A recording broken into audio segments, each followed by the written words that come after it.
My sister, who took my husband from me 4 years ago, finally returned home for a visit. She taunted me about my ex until my mom dropped a truth bomb. I'm 32 years old, and until recently, I thought I had a near-perfect life with my husband, Mark, who was 30. We had been married for 5 years, owned our own home. It wasn't luxurious, but it was ours, and we even had an extraordinary cat, Whiskers, whom Mark gave me for our first anniversary. Whiskers, as we called him, was something else entirely. He was white, overflowing with intelligence, and without a doubt, convinced he ruled the house. Let's be honest, he really did. I worked in software development. I didn't earn like those Silicon Valley geniuses, but it was enough for us to live comfortably. Mark, for his part, was a kindergarten teacher at a well-regarded school about 20 minutes from home. He was so good at what he did that many parents specifically requested him for their children. Every day, he'd come home with hilarious anecdotes about what the kids said or did, and at dinner, we'd laugh together at their antics. Our daily routine seemed perfect. We'd share a cup of coffee in the mornings before work, and Mark had this cute habit of stealing a sip of my coffee when he thought I wasn't looking, even though he had his own right in front of him. He always said mine had a special flavor. We spent weekends sleeping in a bit, though Whiskers, with his own agenda, decided that breakfast time was ideal for pancake making and enjoying the everyday activities of a couple. My older sister, Laura, 35, used to drop by frequently. She worked at a major investment firm downtown, always impeccable in expensive suits and driving her flashy BMW. She never stopped talking about mom and dad and seemed convinced she was the greatest blessing to the family business. Our mother, owner of a successful construction company, used to praise Laura for her financial skills, emphasizing how smart she was and how she was making something of her life. Although I didn't connect the dots at first, I started noticing certain clues. Laura would show up unexpectedly at the house when she knew I'd be working late, and she always found the perfect excuse to be present at family dinners. Without fail, she'd end up sitting next to Mark. Her comments, though subtle, were loaded with criticism about my house, my car, or my job, never directly, but always implying she'd never settle for what I had. You don't expect that kind of attitude from your own sister, do you? Every time she said something like that, Mark would just roll his eyes and move closer to me, so I thought everything was fine. We had a lot of plans together. We were saving up to buy a bigger house, and soon we wanted to have children. Mark had already picked out names. He even thought of naming a daughter after his grandmother. We had also started looking at houses with bigger yards, convinced Whiskers needed more space to express himself. Though honestly, I think Whiskers just longed to be able to watch more birds from the window. Every time we went house hunting, Mark would have fun pointing out different cat beds and toys, as if expecting Whiskers to offer decorating advice. It was typical of him to include our cat in all our plans, treating him almost like a child. I thought I had it all: good jobs, a decent house, future plans, and of course, a wonderful partner. Mark seemed happy. We still went out to dinner on our monthly dates, cuddled on the couch watching movies while Whiskers sprawled on our laps, and he never forgot to kiss me goodbye each morning and send me loving messages during the day. I know that for many, this might sound boring, with no extravagant parties or exotic vacations, but I loved coming home, enjoying the company of Mark and Whiskers, and dreaming of the future we both wanted. Yes, it's true that Laura sometimes suggested I should think bigger or take more risks, but I was convinced I had everything I wanted until things changed. I clearly remember one of our date nights at our favorite Italian restaurant, Bella Notte. It wasn't a fancy place, but the food was spectacular, and the owner, Giovanni, always saved our table and served us a special garlic bread.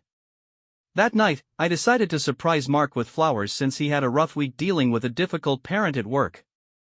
I'd also found a keychain shaped like Whiskers and knew he'd love it. I was walking toward our usual table when I suddenly saw Laura and Mark sitting in a secluded booth. At first, my mind didn't process the scene. I thought maybe they'd run into each other by chance or were planning a surprise for my birthday, but seeing how close they were sitting, Laura's hand on Mark's and his gaze, I believed in those limits, at least not when it came to me. I'm not proud of what I did next, but in that instant, I completely lost control. The betrayal, the arrogance in their gazes, the calmness with which they were destroying my world, it all hit me at once. That day, my memory blurs when I try to recall every word I shouted. The only thing I retain is the furious vibration in my voice, my hands so tightly clenched that my nails dug into my palms. However, all that wasn't enough. I needed to do something more. It was then that, without thinking twice, I swept my arm across the table, sending one of those expensive wine bottles, one of those extravagant purchases Laura surely bought with company money, crashing to the floor, letting out a shattering sound of broken glass. The red wine spread across the table, resembling a river of blood, and immediately all eyes were on us. Laura jumped up, feigning outrage, and came toward me with a defiant attitude, criticizing me for overreacting and arguing that having been chosen by Mark, her behavior was justified. That accusation was the last straw. I lost control and lunged at her, shoving her with such force that she crashed into a chair, showing for a brief moment a flicker of fear in her eyes. But before I could continue, the restaurant staff intervened, separating us and demanding we calm down.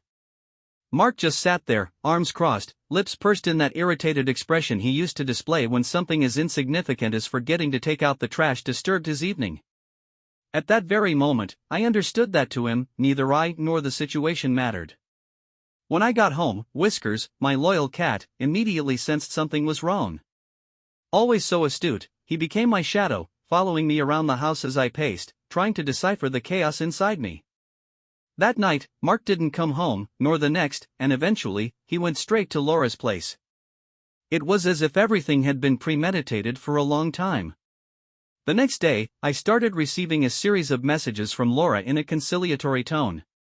She tried to justify what happened, reminding me of the special connection she claimed to share with Mark, which, in her opinion, was superior to my monotonous existence. She reproached me, saying that in her world, Mark deserved something more ambitious.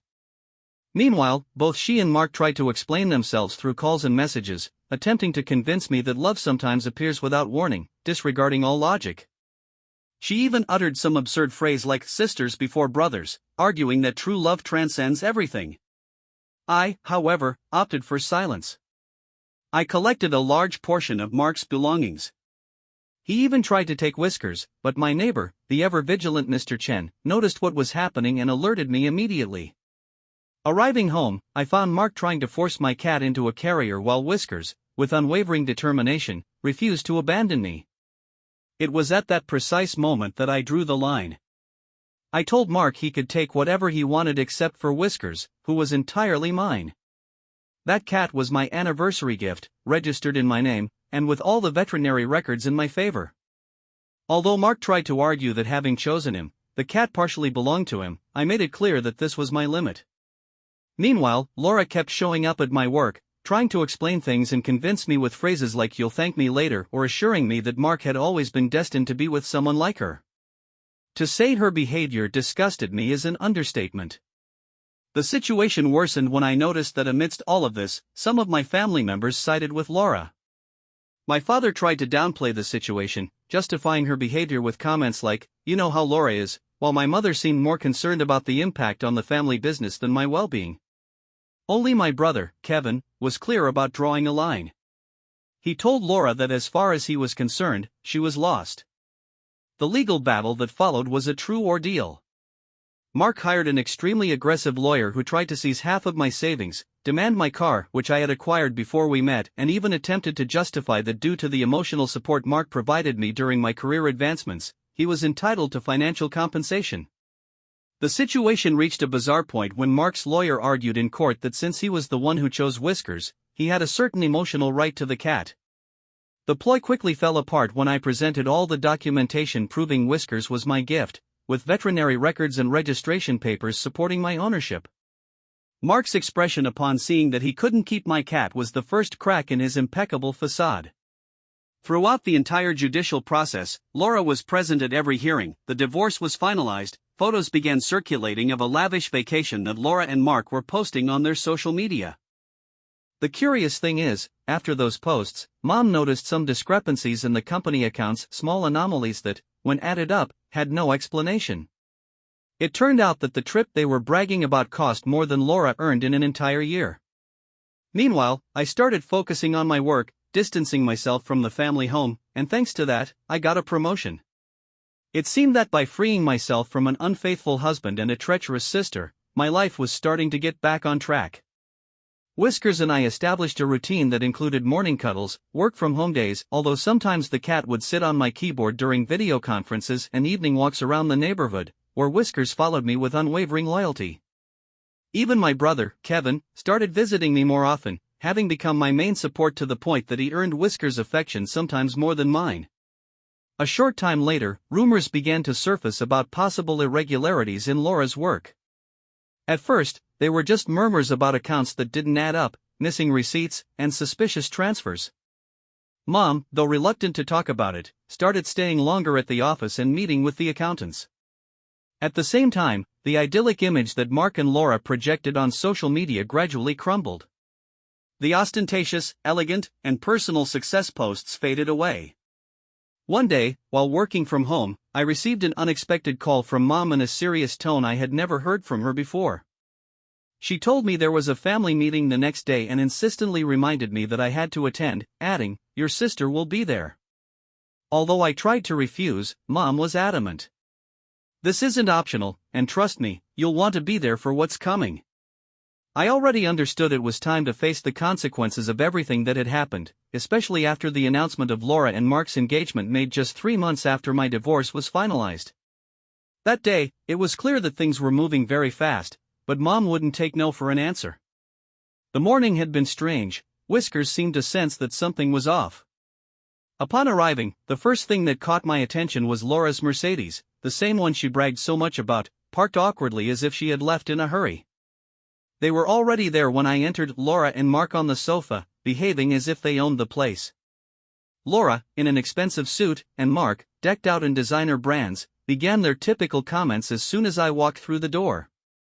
"Hey, loser! Still driving the Toyota?" Laura sneered with a smug grin, while her fiancé added, "So what's up? Is the cat still your only company? How mature." I clenched my jaw and took a deep breath.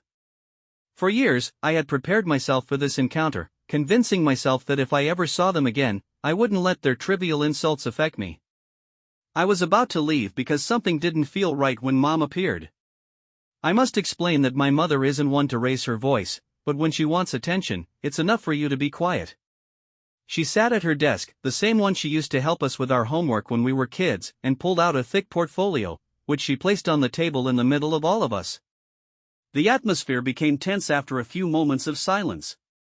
Mom fixed her gaze on Laura and said, "Care to explain the Anderson contract?" Laura's face transformed, attempting a mocking smile but failing. "What about it?" she retorted as Mom pulled out some papers showing interesting figures. The contract amounted to $2,400,000, but our books only registered $1,800,000 received. "Can you explain that?" Mom insisted.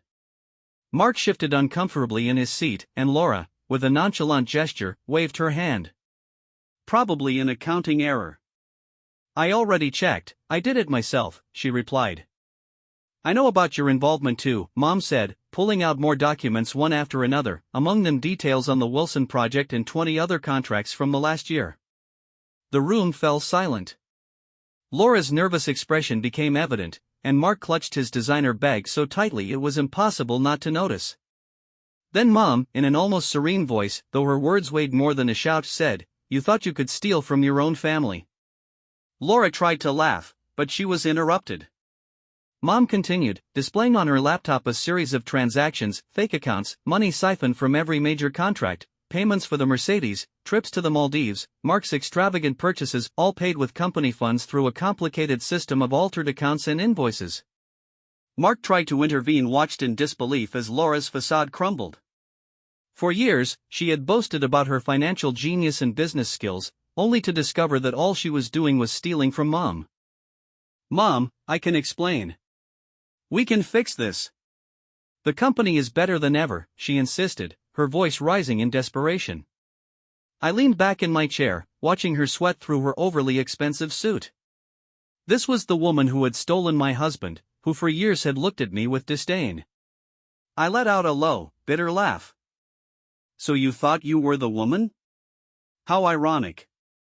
Laura's face contorted as she tried to say something, but words failed her. For the first time, she couldn't justify herself, she had no arguments to save her. Then Mom, picking up another paper, said, "And what about Dad's medical fund?"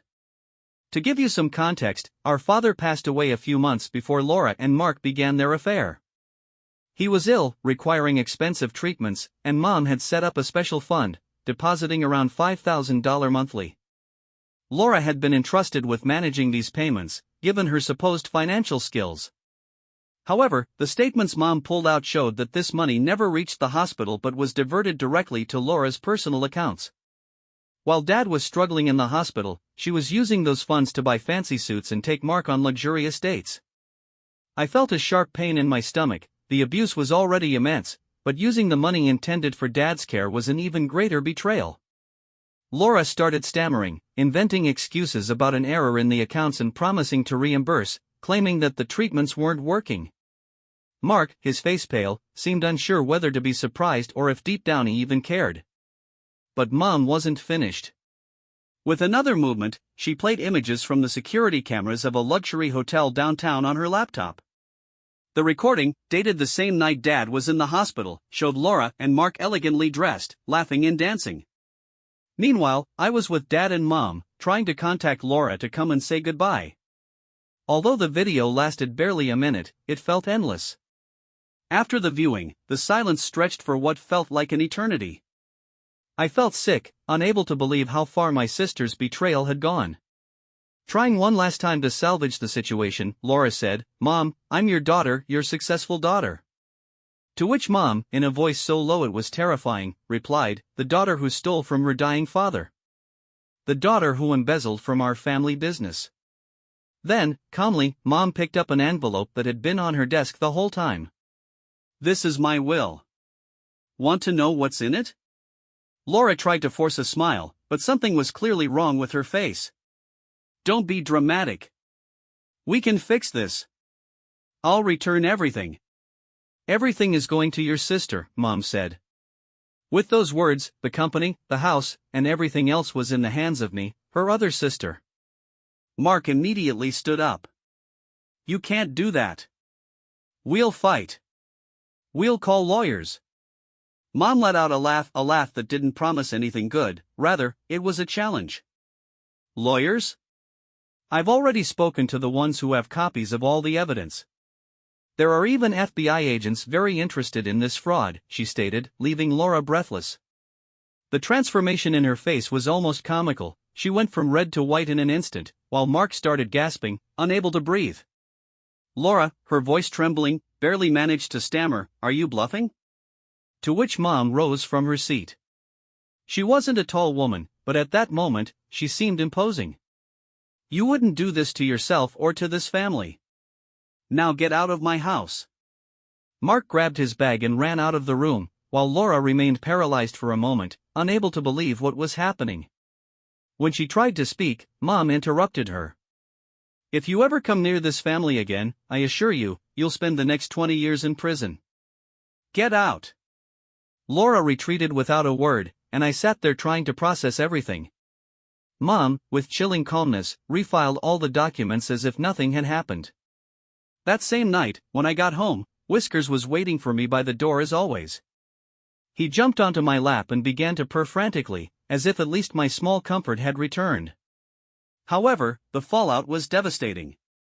The first major repercussion was the loss of Laura's job. Mom didn't just fire her, she also had the company lawyers report everything to the authorities. Apparently, stealing company money and manipulating medical funds is a serious crime. Laura initially tried to downplay it, posting messages on LinkedIn about new opportunities in moments of change, but experience. Also, the couple's friends began to disappear. Those people who at some point supported their true love, leaving encouraging comments, suddenly stopped appearing. It seemed that when they could no longer be invited to expensive dinners, loyalty vanished magically. About a month after these events, Mark contacted me, sending a long, convoluted message claiming he knew nothing about the theft and presenting himself as a victim just like any of us. By then, word had already spread that I had been named in Mom's will, inheriting a considerable part of the business. Suddenly, the same man who had shattered my life wanted to reopen old wounds. Although he never said it openly, the subtext was clear: I made a mistake, but maybe we can fix things. I decided not to respond, although I did send him a photo of Whiskers, my cat, sleeping peacefully on my desk at the office. That's how Mom appointed me chief financial officer after Laura's departure, and now my cat enjoys a much better life than they do. For me, that represents perfect justice. Fate, however, had its own ironic twist in store. A few days later, I ran into Mark at a downtown coffee shop, but he wasn't alone. He was with someone new, a man who embodied everything Mark never was. Upon seeing us, Mark froze, his eyes scanned my companion and my companion's laughter at something I said. For the first time since he walked away, he seemed hesitant. I held eye contact with him for a moment and then returned my focus to my date, as if he didn't exist. At that precise moment, I understood that he finally got it. He was never special, just a mistake from the past that I managed to overcome. The situation worsened for Laura, who was arrested 2 weeks ago and is facing serious charges with the possibility of spending decades in prison. Her lawyer is still trying to negotiate a plea deal, but the evidence is overwhelming. Laura wasn't as tech-savvy as she thought, and the FBI managed to gather all the necessary evidence. The day after her arrest, Mark filed for divorce and posted a lengthy message on Facebook relating his feelings of betrayal and the healing process from the trauma suffered, conveniently omitting any mention of the luxury purchases financed with stolen money. It soon became known that he had moved back in with his parents. Ironically, karma seemed to be acting poetically. About 2 weeks after Laura's incarceration, I received a call from an unknown number. I almost didn't answer, but something urged me to. It was from the county jail, and on the other end of the line was Laura's voice, which had changed radically. That arrogant, overbearing tone was gone, leaving behind a small, broken voice. While petting Whiskers, who was resting on my lap, I could barely articulate a response. "Yeah, you messed up." It was at that moment that Laura really started to cry, apologizing for letting things get out of control, explaining that she only wanted to prove her success. She even mentioned Dad, claiming she thought about him every night from her cell. I'm convinced she had rehearsed that speech for days. When she finished, I replied, reminding her of a phrase she herself said to me that night at Romano, "This is really awkward," and hung up. Laura's lawyer called me the next day, trying to convince me to speak on her behalf during sentencing, mentioning family ties and second chances. I, however, just laughed and hung up again. According to him, Laura is facing a minimum sentence of 15 to 20 years. The fraud charges were serious, but what most angered the prosecutors was the theft from the medical fund intended for Dad's care in his final moments, something the judges evidently didn't take kindly to. Mark tried to paint himself as innocent. Initially, he changed his last name back, deleted all the photos featuring Laura, and told anyone who would listen that he was unaware of the thefts. However, the FBI uncovered emails showing that he collaborated with Laura to move the money.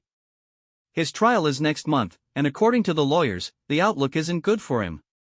In contrast, my life has taken a very positive turn. The company is doing better than ever. It's amazing what you can achieve when no one is embezzling millions.